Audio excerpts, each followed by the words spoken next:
Speaker Martin.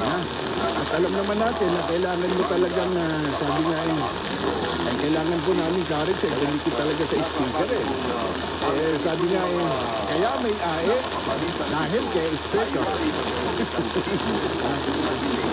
Kaya may barangay road dahil kay speaker.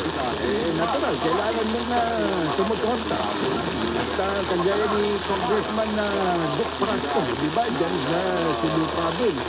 Abay, nung una halos buhapo si Speaker Martin ngayon, medyo naiiba na yung timpla. Bakit kama? Abay, napaulat na may plano na tumakbo bilang Speaker of the House. Diba? Kagaya ni Congressman Albi Benitez, ni Congressman Tony Chanco, yung campaign manager, diba, ng Team Alyansa. Abay, pagkatapos ng eleksyon, hindi po sila nagkaintindihan. Kagaya po dyan sa Mindanao. Diba, kinukwestiyon ni Governor Paxa Magundadato. Abay, ng kalaunan abay, napakarami pa ng kaso. At mukhang kinukwestiyon yung pag-upo niya bilang governor dyan sa Sultan Kudarat. Ito, Pangulong Ferdinand R. Marcos Jr. Kasama yung Regional Director na si General de Guzman. Ito mag-inspection po yung halos tapos ng Marawi City General Hospital. Live, narito ang balita ni Jomar Abdul. Target on air. Live. Report. Sinamahan ni Police Brigadier General Jessing C. Guzman na siyang bagong Regional Director ng Police Regional Office Bangsamoro Autonomous Region o PROBAR si Pangulong Ferdinand R. Marcos Jr. sa inspeksyon ito sa halos tapos ng Marawi City General Hospital noong araw ng Lunes, Hunyo 23 ng taong kasalukuyan. Ang pagbisita ay nagpapakita ng patuloy na pangako ng gobyerno sa buong pag-unlad ng Marawi City na lubhang nasira at nagdulot ng pagkawala ng tirahan ng mga mamamayan noong 2017. Ayon kay Department of Health UH Regional Director Sulpicio Henry Ligaspe, ang hospital ay nasa 70 hanggang 75% natapos na at inasahang maging ganap na operasyon sa Agosto 2025. Ang pagtatayo ng Marawi City General Hospital ay isang mahalagang bahagi sa pagsisikap ng gobyerno sa rehabilitasyon at pagbangon muli matapos ang 5 buwang pagkupo noong Mayo 2017 na nagpalayas naman sa halos 400,000 na mga residente.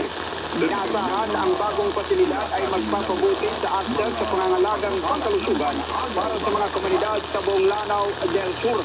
Muling pinagtibay ni Pangulong Marcos ang dedikasyon ng kanyang administrasyon sa muling pagpapatayo ng Marawi at pagtiyak na ang mga apektadong residente ay patuloy na makakatanggap ng kinakailangang suporta at serbisyo mula sa gobyerno. Ang presensya naman ni Police Brigadier General de Guzman sa nasabing inspeksyon ay nagpapakita ng suporta ng PROBAR sa mga pagsisikap na ito at ng kanilang pagkikipagtulungan sa mga pagsisikap ng pamahalaan para sa kapayapaan at kaunlaran sa rehiyon ng Bangsamoro. Mula dito, sa rehiyon ng Bangsamoro, Jomar Abdul nag-uulat para sa Target on Air sa DZME 1530, ang Radyo TV. Target on Air. Live. Report. Ang balita nito ay hatid sa inyo ng Clean Fuel, Quality Fuel for less.